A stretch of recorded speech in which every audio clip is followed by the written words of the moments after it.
ကဈေးရပြန်လာပြီငါမင်းကဟာအများကြီးပဲဝယ်လာတာချွေးတွေလည်းပြန်လို့လာမင်းကအထိုင်မလဲပြင်မနေပြီ အပြောချင်ပါဘူးကိုပြောင်ကြီးရဲ့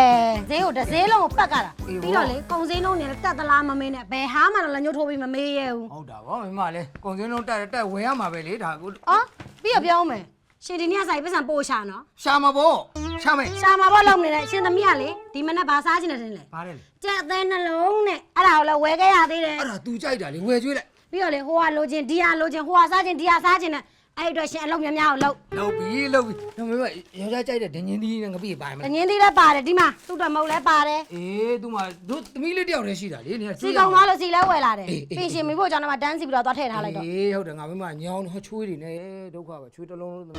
ကိုပြောင်းဟေးနေပါကျင်ပါပြက်နော်ဘာမှဖြစ်ပါဘူးမင်းကလည်းငါကညောင်းနေပါလို့